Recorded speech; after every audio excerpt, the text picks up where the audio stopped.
नमस्कार विद्यार्थी मित्रांनो, FYBA मध्ये तुमचं सर्वांचं स्वागत. FYBA मध्ये भूगोल या विषयाचा आपण आज सिलेबस काय आहे किंवा अभ्यासक्रम काय आहे तो अभ्यासणार आहोत.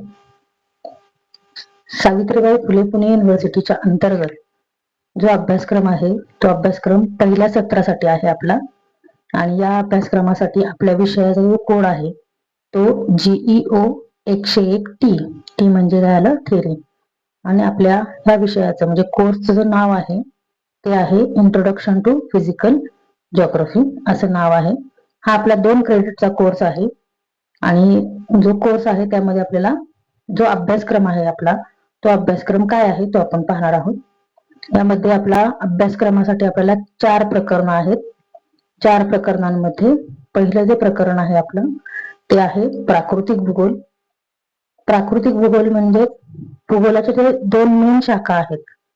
आपला पहिला पॉइंट आहेच बघा, भूगोलचा परिचय, व्याख्या आणि शाखा.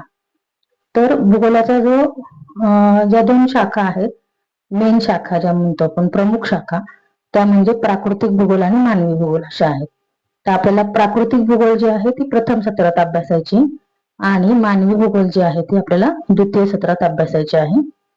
दुसरा मुद्दा आहे आपला प्राकृतिक भूगोलाची व्याख्या आणि शाखा. तिसरा आहे यामधला प्रकरणामधला तिसरा मुद्दा आपला आहे प्राकृतिक भूगोलाचे स्वरूप, व्याप्ती आणि महत्व. प्रकरण दुसरं आहे शिलावरण. यामध्ये आपल्याला 2 मुद्दे अभ्यासायचे. पृथ्वीच्या अंतरंगाची रचना कशी आहे ती अभ्यासायची, तसेच वेगनरचा खंडवहन सिद्धांत काय सांगतो किंवा कसा आहे तो आपल्याला ह्या सिद्धांत याच्यामध्ये पाहायचा आहे. तिसरं जे प्रकरण आहे आपलं ते आहे वातावरण.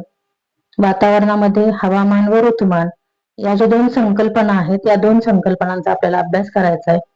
त्याचबरोबर दुसरा मुद्दा जो आपला आहे तो वातावरणाचे घटक आणि रचना. तिसरा आहे तापमानाच्या क्षितिज समांतर वितरणावर परिणाम करणारे घटक. जे घटक आहेत वेगवेगळे ते घटक आपण ह्याच्यामध्ये काय करणार आहोत, अभ्यासणार आहोत.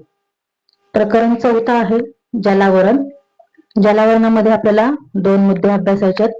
एक म्हणजे महासागराची तळरचना कशी आहे त्याचा अभ्यास करायचा आपल्याला, आणि 2 महासागराच्या पाण्याची हालचाल कशी होते त्याचा अभ्यास करायचा आहे. त्यामध्ये आपल्याला भरती ओहोटी पाहायचे.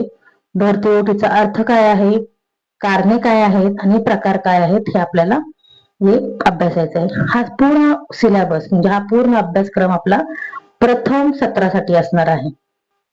त्यानंतर आपण एक्झाम पॅटर्न बघणार आहोत की परीक्षा कशा पद्धतीची आहे.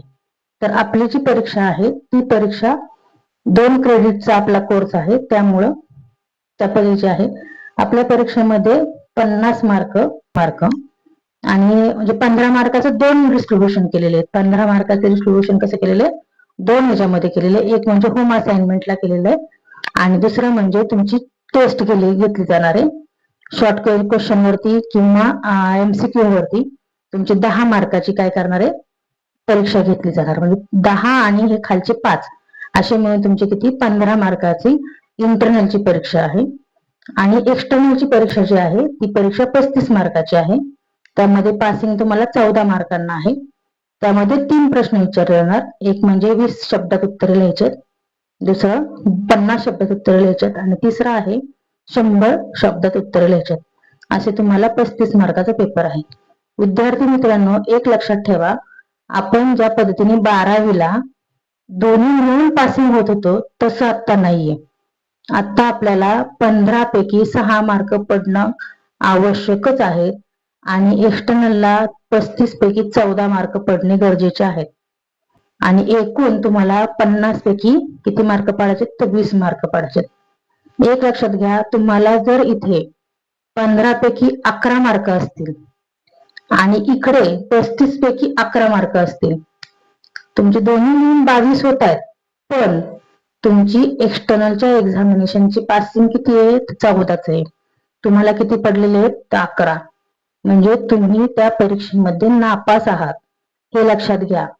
दोन्ही मिळून पासिंग नाही आता 12वी सारखं.